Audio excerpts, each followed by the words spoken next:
Well, basically just hitchhiking on the point. If you look at the customers of the Wall Street Journal, the basically financial news, financial people here are people who rely on sound, valid and timely data to make investment decisions. They look at things and track trends in the industry, worrying about things like profit maximization. If they even suspected that political issues or ideological issues from the editorial page were going to start affecting the flow of valid financial information, if they even thought that ideological issues were going to affect their ability to understand investments and make sound decisions, they'd get very upset.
Fuel cells are the most efficient devices for generating energy, so that combination of low emissions and efficient energy is the real key to the future for low carbon. I think the fact is that people feel this research is now going somewhere very definite, that the cars that people drive say in 5 or 10 years will be hydrogen or certainly electrical, possibly driven by hydrogen fuel also. Your houses will be much cleaner. They will have renewable fuels, again driven by fuel cells, and many of the things that we use as gadgets like computers, cameras, they will also have fuel cells.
I think it's often underestimated the connection between doing research, live research, and teaching undergraduates and the undergraduate programs.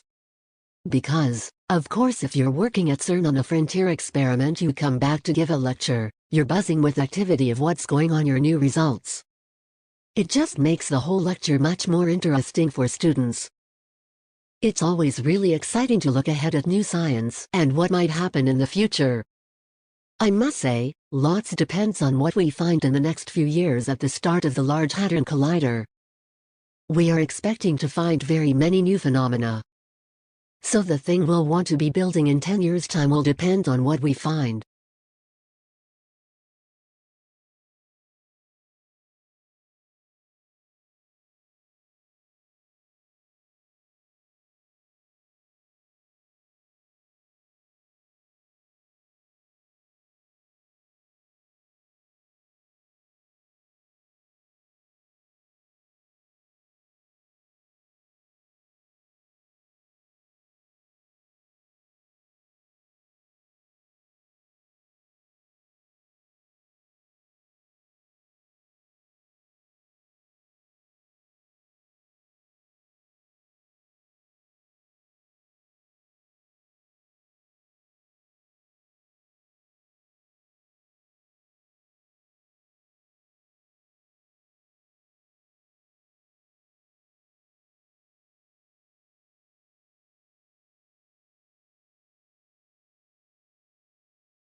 Now that story's been scotched as only part of contingency planning, but it was a symptom of the dramatic turn of events in South Australia, and it flushed out other remarks from water academics and people like Tim Flannery, indicating that things were really much worse than had been foreshadowed even earlier this year. So is Adelaide, let alone some whole regions of South Australia, in serious bother, considering that the vast amount of its drinking water comes from the beleaguered Murray, something many of us outside the state may not have quite realized. Is their predicament something we have to face up to as a nation?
This is one thing we can say about babies, human babies compared to babies of other species, is that we are entirely dependent on our carers to bring us up and for us to survive.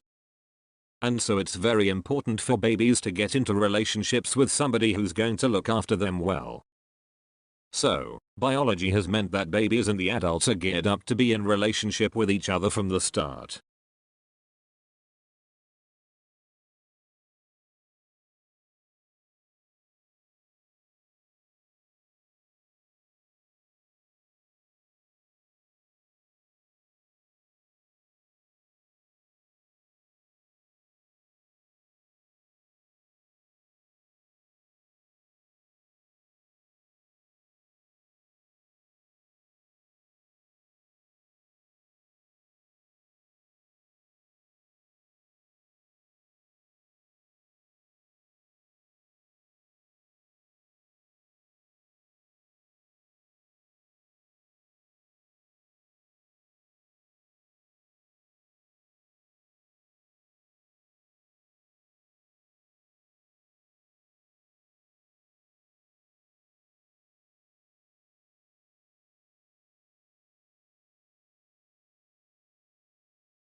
The question that most people want to ask at this point is, how do we speed up the transition? If it's a good idea to have fewer people in the world, which may or may not be the case, then how might we move towards a situation in which population growth rates are reduced? How might we speed up the transition, the demographic transition that I've talked about? And I think there are probably 4 kinds of answers. I'm not going to suggest that all the kinds of answers, but those are the most obvious ones.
My name is Posey D and I now work in sports marketing and branding, events and team management. We work with big brands. I work with a shoe company, and we work with a team of young people across Europe, who are all professional surfers, snowboarders, BLANKSers. And we send them on trips, we organize adverts, we organize magazine shoots, and try and create an image around the shoe brand. I've come from quite an unconventional background. I was a professional snowboarder myself for 3 or 4 years, full-time, so I'm not used to sitting in an office, I'm not used to going to work every day. And still I've only been doing this job for a year, and sometimes I'm like, oh God, have to go to work again, that's ridiculous. But it's always different, so it's fine. And some weeks it's quite quiet, other weeks it's totally full on and really challenging.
And as far as getting acquired, I mean, we're trying to focus on the product. I think that if a lot of companies are built to be acquired, and I think what happens there is you leave yourself in a really vulnerable spot because you're growing and you say, hey, I won't hire that expensive VP of whatever because, hey, man, any day now we're going to get acquired. And then your product winds up suffering. So I think you need to really want to do the company because you don't know how long you're going to be at it. And luckily I've been searched a long time. I don't want to stay in search. So it's fine with me whatever happens with the company. But you have to focus on building the product to making the product better. And you have to focus on building a sustainable company.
Well, of course, the fact that the hands look so similar was intentional. The Scriptorium wanted a professional-looking work and they didn't want a lot of individuality in the script.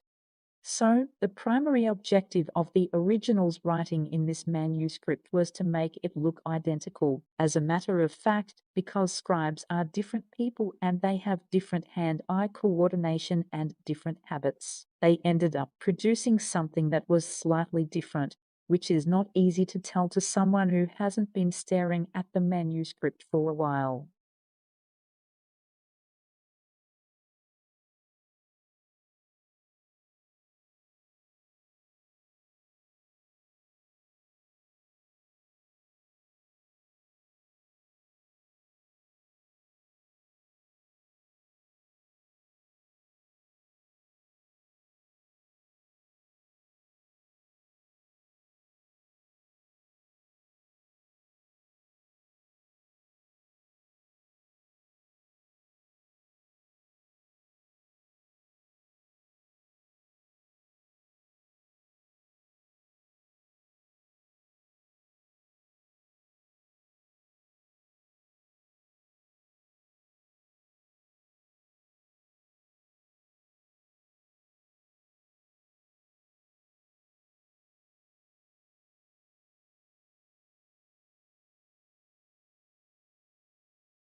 Many different types of barcode scanning machines exist, but they all work on the same fundamental principles. They all use the intensity of light reflected from a series of black and white stripes to tell the computer what code it is to see.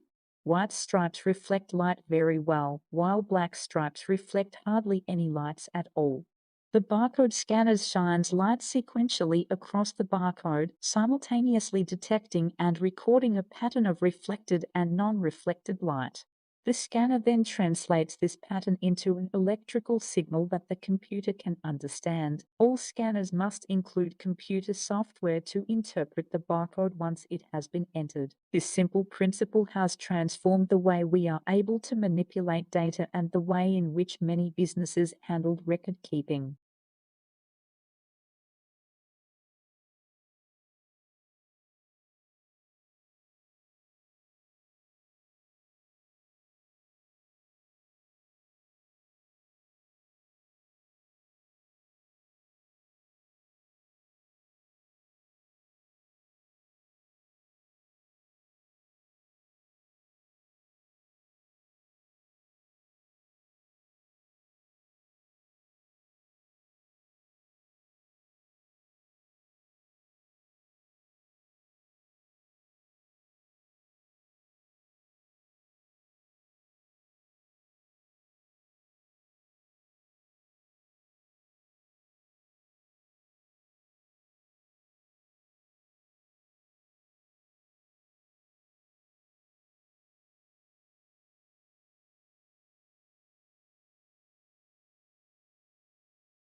In that month or 6 weeks, the patient may feel perfectly well. He may even travel around the world, spending hours packed into crowded airplanes with unsuspecting fellow passengers. That's bad enough with regular TB, or with strains that are resistant to 2 or 3 mainline drugs used to treat the disease. But it's a potential public health catastrophe with a new strain called XDR-TB.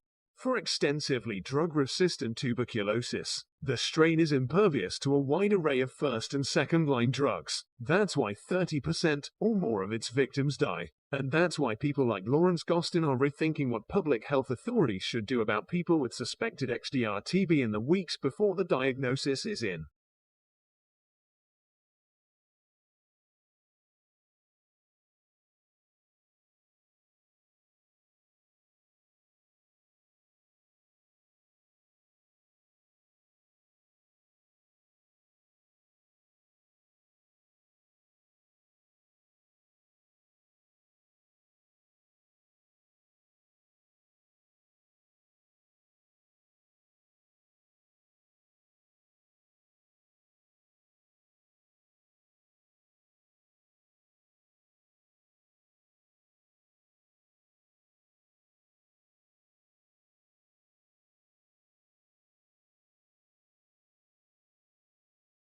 Okay, see, the thing is that I've had a look at the peer reviews about the funding application, which you suggested that I do.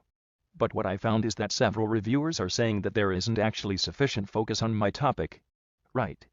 I think that is actually the case, but I remember that the proposal is based around things that have already been done. And the fact that it's just one of a number of factors, and these affect health and safety. I think areas around of stress, they cover up much more ground. So I think if you're sort of upfront about it, and you say, look, I need a wider spectrum here, we could perhaps suggest something else to try and measure bullying in the workplace.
If you're a senior citizen, music in the background may be distracting, but for younger people, experts at multitasking, it's apparently no big deal.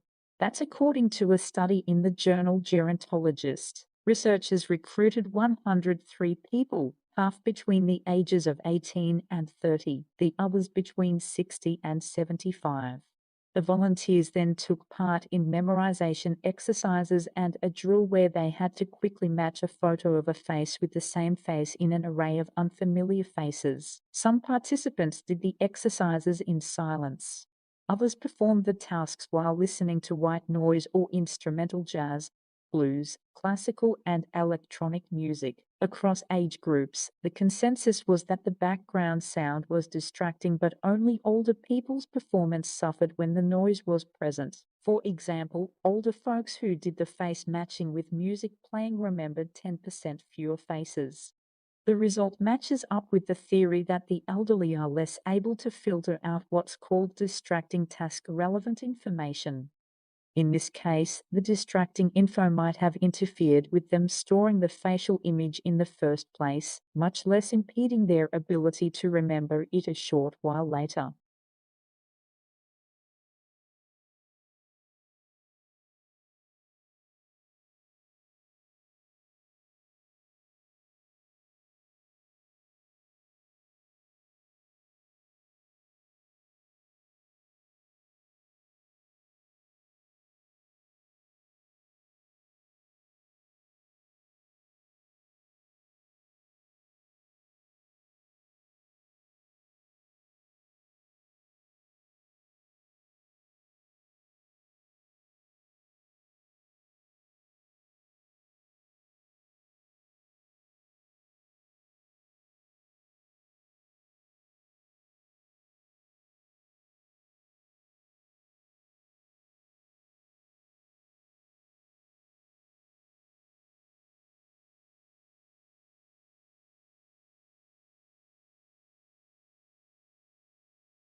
I think it's really important for young people not to feel restricted in their choices and also to be aware of the choices that are available to them, and obviously the media has an incredibly important role to play in that, in letting people know the great range of science that is out there and is potentially a career. I think we tend to talk about science as this big kind of monolith, but of course actually it's this beautiful multifaceted thing. There's almost something for everybody there. There are so many different aspects of it that really attract lots of different types of personality, I think, and, somebody that's going to be attracted to working in biology might be a very different person from somebody who's attracted to engineering. I suppose it's about knowing the breadth of opportunities that are out there, and so anything that universities and broadcast media can do to make sure that those opportunities are visible, I think, is really important.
Green chemistry is a concept designed to develop technologies which allow chemistry to be practiced with minimal damage to the environment or in an environmentally compatible way, and it's meant to cover both chemical processes and chemical products. The center was set up about 7 or 8 years ago, and the idea was to provide a hub of activities that covered fundamental research work, international collaboration, but also educational development on public understanding of the project as well, and also networking, so we network out to well over 1,000 people around the globe.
Numbers and diagrams are highly abstract and condensed summaries of the world.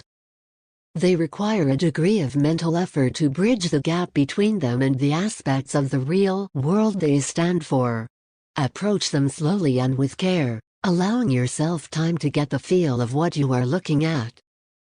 Don't assume you already know what you are looking at. It's easy to be distracted by the surface appearance of a diagram, but we are really interested in the underlying message.